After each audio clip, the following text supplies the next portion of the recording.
পেঁচা পেঁচা আর ওই ধারে যা পেঁচা অন্যায়ের প্রতি লড়াই পালা মেল হবে না এগুলো করতে পারে ইতিহাস বলে নদীর এক কুল ভাঙে আর এক কুল গড়ে তাই তাই তোমার মনের সত্য ইতিহাস আগুনে ভাঙে তোমার প্রতীক হবে নিয়তির হাতের পুতুল নিয়তির হাতের বন্ধ করো বন্ধ তুই হুচুক পুচুক হোস চুপচাপ থাকতে জানিস না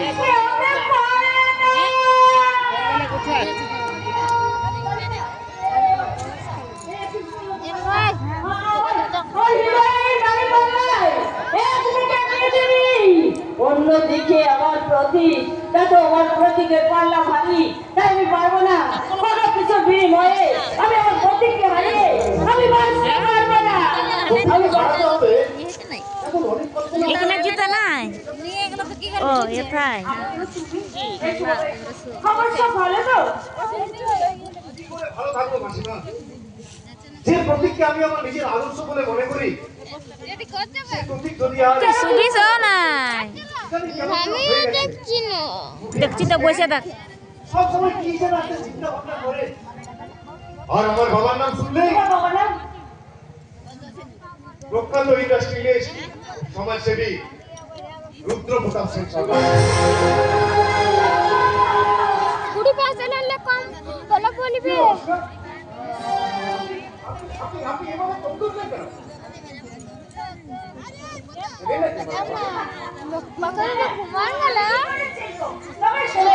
বিখ্যাত নাম তো তুই বকিস না চুপচাপ ঘুমাবিস ঘুমা বস বস সমাজসেবী হিসেবে আমার বাবার নামের কোনো তুলনায় হয় না গরিব মানুষের দুঃখে তার প্রাণ সর্বদাই কেঁদে ওঠে তাই অকাতরে দান ধ্যান আনন্দ তুমি একটু বসো আমি তোমার জন্য ততক্ষণ একটু চা করে নিয়ে আসি আমার মধ্যে এক্ষুনি বেরোবে বসো না বাবু কি ব্যাপার কিছু তো বুঝতে পারছি না বাবার নাম শুনে প্রতীকের মতো মাসিমাও কেমন যেন হয়ে গেলেন সব মিলে একটা রহস্যময় অন্ধকার জমা কিন্তু কিসের রহস্য সব রহস্যের লক্ষ্যের গতি এত বড় তো তীরন্দাজ তুই নোস আনন্দ কিন্তু এটা তো মিথ্যা নয় প্রতীক মানুষের অসাধ্য কিছু নেই না মিথ্যা এই বিজ্ঞানের যুগে মানুষের অসাধ্য অনেক কিছু আছে আর তা যদি না থাকতো তাহলে ঈশ্বরের অস্তিত্বকে অস্বীকার করা ঈশ্বর মানিস নিশ্চয় মানিস আর ঈশ্বরের অস্তিত্বকে অস্বীকার করলে নিজেকে অস্বীকার করা হবে যাক যাক একটা সত্যি কথা বলবি প্রতীক আমাকে কি কখনো মিথ্যে বলতে তাহলে বল তুই আমাকে এভাবে এড়িয়ে চলছিস কেন আমি কি এমন অপরাধ করছি বল আনন্দ এই প্রশ্নটা না আমি নিজে মুখে করেছিলাম বিশ্বাস কর আমি কিন্তু কোনো কত টাকা পয়সা হবে তাহলে তুই আজই একটা সেলফোন কিনে নিবি আর ওর নাম্বারটা আমাকে দিয়ে দিবি কেমন না ভালো হচ্ছে না জানতে চাইবো তুই দয়া করে ঠিক ঠিক তাহলে আর কেউ কাউকে বলতে পারবে না চমৎকার চমৎকার করে সুন্দর ভাবে তুই আমাকে সবকিছু বুঝিয়ে দিলি তাই না তোর একটা রহস্য ভেদ করতে এসে আমি আরেকটা রহস্যতে জড়িয়ে পড়লাম হ্যাঁ তবে ঠিক আছে আমি তোর কথা মতো কাজ করবো কারণ তুই আমার আদর্শ তাই তোর কথা মতো কাজ না করে বা তোকে সাহায্য না করে আমি আমার বিবেকের কাছে ছোট হতে পারবো না কবি আমি আমার বিবেকের কাছে ছোট হতে পারবো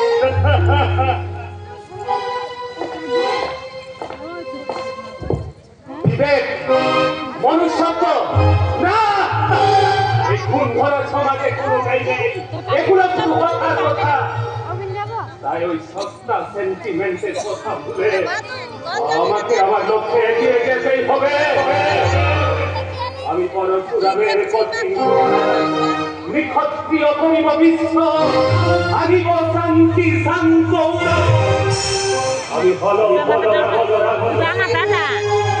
উপরি ফেলিব তিন বিশ্ব অবহেলে নব সৃষ্টির নব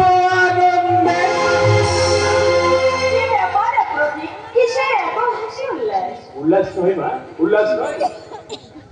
কিন্তু এটি আমার প্রতিজ্ঞা না করে মা। আশপাশের লক্ষ্য বস্তু নির্ধারণ করতে গিয়ে তুই কি তোর মাকে ভুলে গেছিস? মা গো, যদি কোনো সন্তান তার মাকে ভুলে যায় সন্তানের জন্য মায়ের যত্ন জ্বালা, তাহলে তাহলে সেই সন্তানের জন্মটা বৃথা হয়ে যাবে। তাহলে এতদিন তুই কোথায় ছিলি বাবা?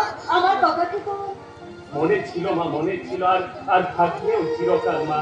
কিন্তু আমার আমার প্রতিদ্বন্দ্বী যে এই সমাজের গণ্যমান্য ব্যক্তি, চারিদিকে তার কালো হাতের বিস্তার, তার সন্তান সন্ততির দল। হ্যাঁ মা, কর্তব্যের নাক পাশে বন্দি আমি এই যুগের লক্ষণ। আর এই নাক পাশ থেকে মুক্ত হতে ওই আনন্দ নামক বড় প্রাপ্তিটার যে আমার বড় প্রয়োজন মা।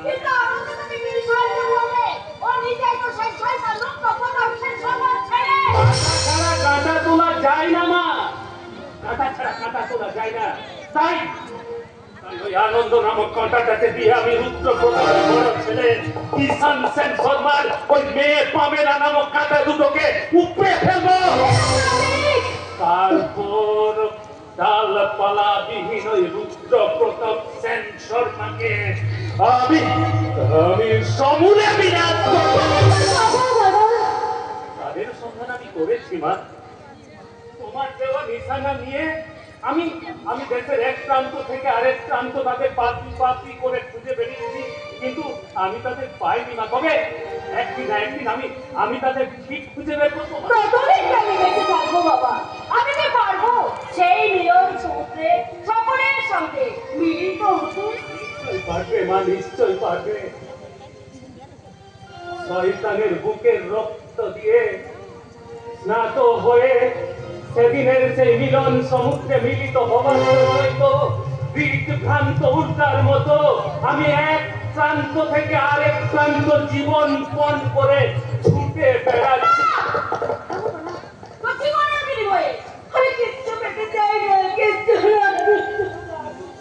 মাগো, আজ আর কথা বলে তোমার প্রতীককে তুমি ফিরিয়ে আনতে পারবে না। নদীর জল বয়ে গেলে তার বেগ যেমন আর থামানো যায় না, হাতের পাথর বা বন্দুকের গুলি বেরিয়ে গেলে তাকে যেমন আর স্বস্থানে ফিরিয়ে আনা যায় না, তেমনি তোমার প্রতীক আজ যতদূর এগিয়ে গেছে সেখান থেকে আর এক পাও পিছোতে পারবে না। ভয় কি মা, ভয় কি? তোমার চোখের জল আর বুকের রক্ত দিয়ে গড়া এই প্রতীক কোন নুনের পুতুল নয় যে এত সহজে গলে যাবে। আশীর্বাদ করো মা, আমি যেন এই সমাজ সংসারের বুকে তালব করে চিৎকার করে উঠতে পারি। মাগো, এই শয়তানের বুকের রক্ত দিয়ে আমি যেন তোমার পূজা সমাপন করতে পারি। আর তার জন্য যদি প্রয়োজন হয় আমি হাসতে হাসতে যেন আমার জীবন বিসর্জন দিতে পারি। আমি জীবন বিসর্জন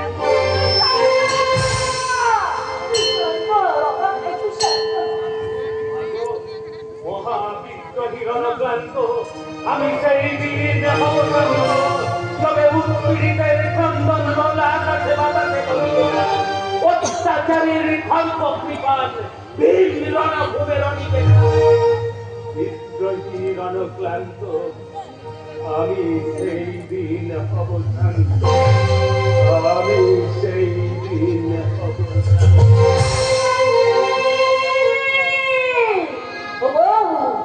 সন্তান প্রসবনী মায়ের দল, তোমরা শুনে রাখো, এক দেখা তোর মায়ের সকল স্বীকারোক্তি মাতৃ যখন ধন্য হবে সেই দিন, যখন প্রতীক সম সন্তান জন্ম নেবে যেদিন, যে সন্তান মায়ের সম্মান রক্ষা করতে হাসতে হাসতে মৃত্যুকে আলিঙ্গন করতে ছুটে যায় ওই শয়তানের তৈরি মৃত্যুর গহ্বরে, ধন্য আমি, ধন্য আমার মাতৃত্ব, যে আমি আমার প্রতীকের মা গো, আমি প্রতীকের মা, আমি প্রতীকের মা।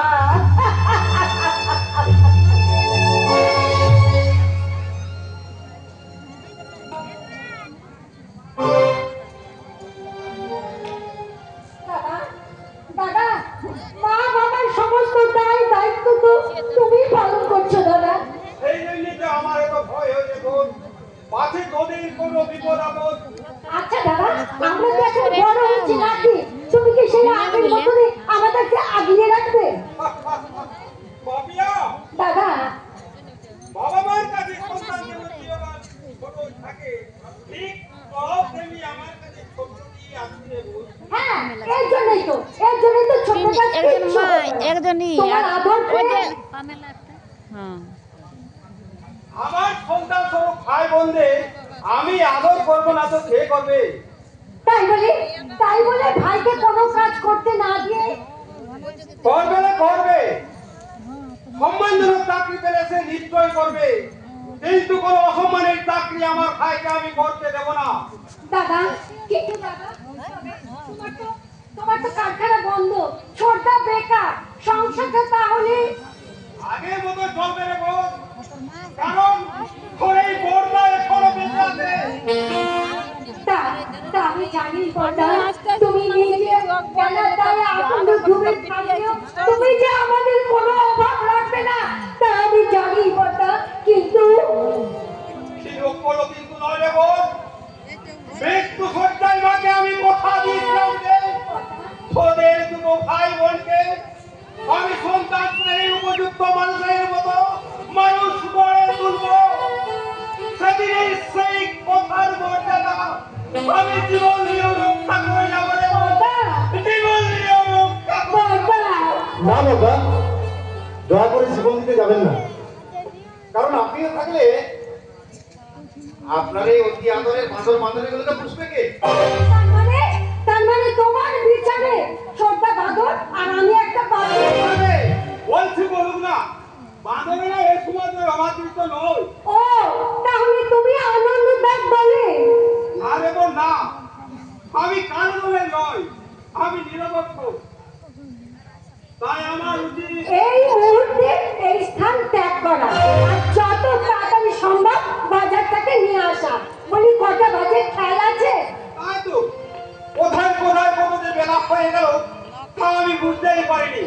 আচ্ছা, তোরা এখানে কথা বল, আমি বাজারই করবো। কটা কি কায়দা করে তো দাদাকে সরিয়ে দিলে, এবার দেখাচ্ছি মজা। আমাকে মজি বলে সহজ আমি তুলেই নেই। এই শোনো শোনো শোনো শোনো শোনো শোনো শোনো শোনো শোনো বলো গানে গানে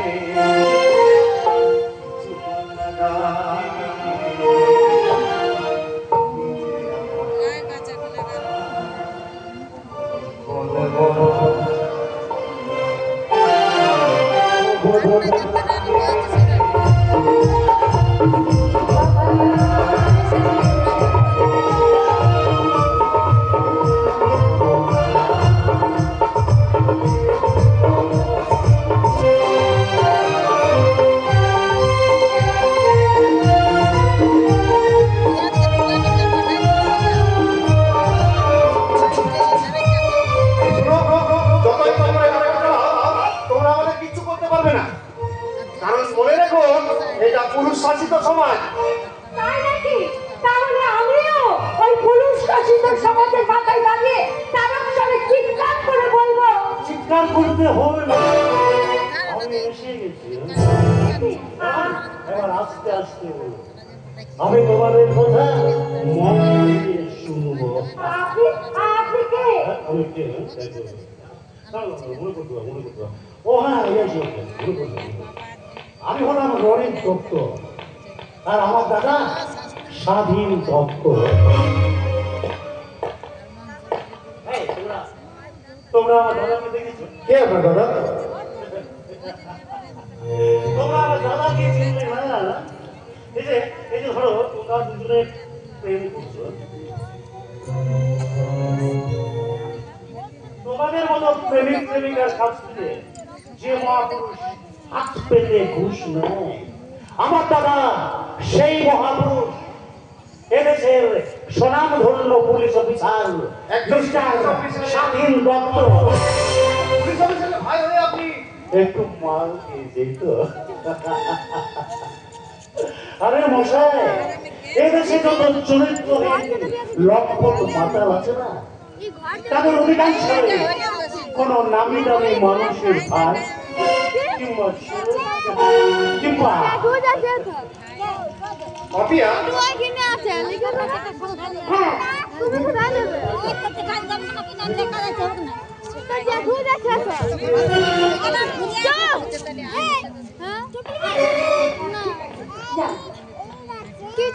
দাদা বোধহয় রাত করে চলে যাবে না কিছু মনে করো না এখানে আসা যায় না আমার ভুল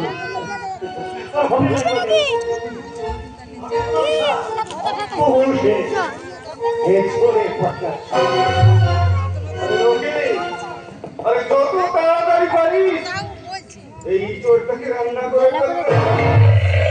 ওকে, ওকে বড় বাবু।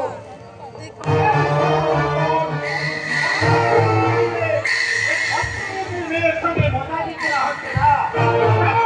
কেমন খেলা করলাম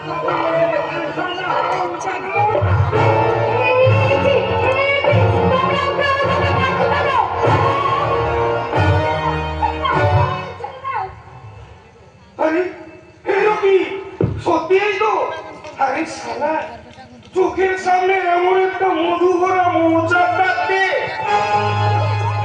আরে শালা তুই আমরা দুচ্ছিস কেন রে আরে যা যা যা শালা মৌচাকটার উপরে একেবারে ছাপিয়ে পড়বে শালা ওকে ওকে বড় বাবু এসো এসো এসো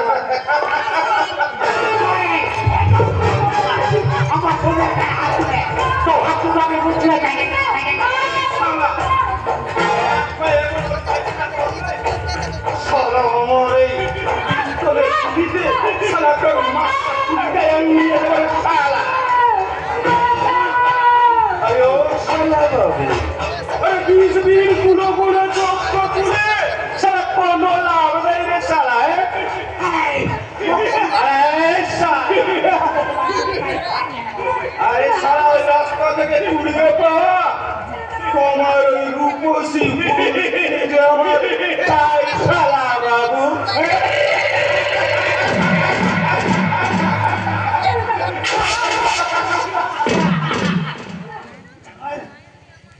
তোরাও কি নিয়ে যেতে পারবি না চাইনা সন্তান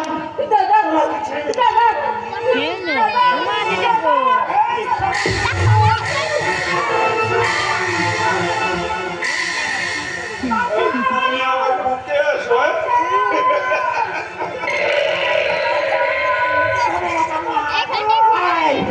শালা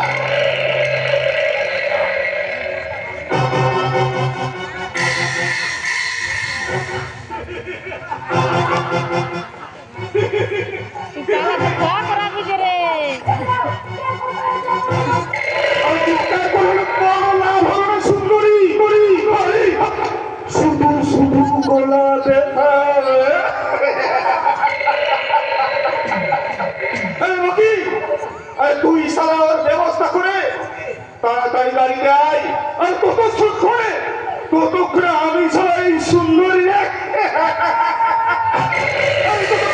সুন্দরীর ব্যবস্থাটা খুব ভালো করে করবি রে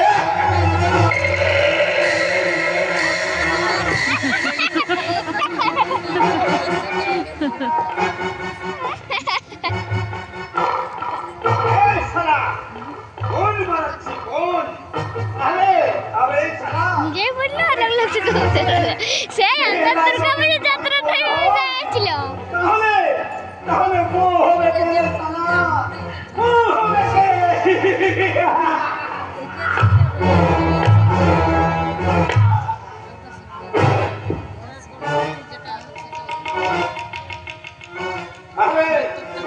আরে শুনছ না আজ তোর কচি করে নরম মাংস দিয়ে বিরিয়ানি তৈরি হবে আর সেই বিরিয়ানি আমরা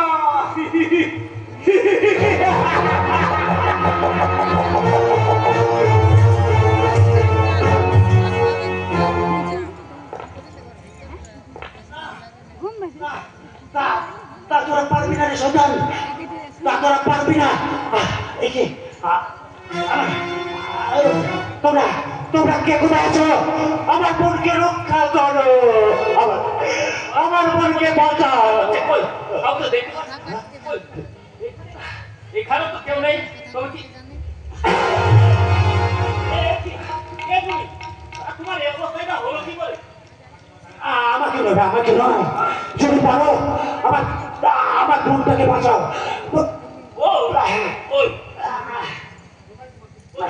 কোথায় তোমার বোন? কি হয়েছে তার? ওই সন্তানরা আমাকে মেরে আমার বোনটিকে তুলে নিয়ে গেছে। ঠিকই বলছে আমাকে মেরে ওরা ওকে তুলে নিয়ে গেছে। ওই রকি গুন্ডার দল। কিন্তু কে রকি? তার এত বড় দুঃসাহস হয় কি করে যে প্রকাশ্য দিনের বেলায় মেয়েদের কিডন্যাপ করে? নিশ্চয়ই তার পিছনে কোনো অদৃশ্য কালো ছায়া হাত আছে, যে হাত দিয়ে এমপি এমনকি মন্ত্রীদের পর্যন্ত কিনে রেখেছে। বাবু তোমার বন্ধ করো অজানা সূত্রে ক্ষমতা পাওয়ার পরে অনলাইন কাটে কোটা কোনটা তোকে কি বলেছে? প্রবাসন হওয়ার পরে বলেছে। আমার কাছে দুঃখ প্রকাশ ওটা রাখবে। স্যার না সিজক করব সিজক করলে হবে কারো কিছু এই যে বলা তুই এখানে তোর বোন কিডন্যাপ হয়েছে মানে তার মানে কি রচনা? রচনা নয়, ও আমার আরেক বোন হলো নামদার পাপিয়া।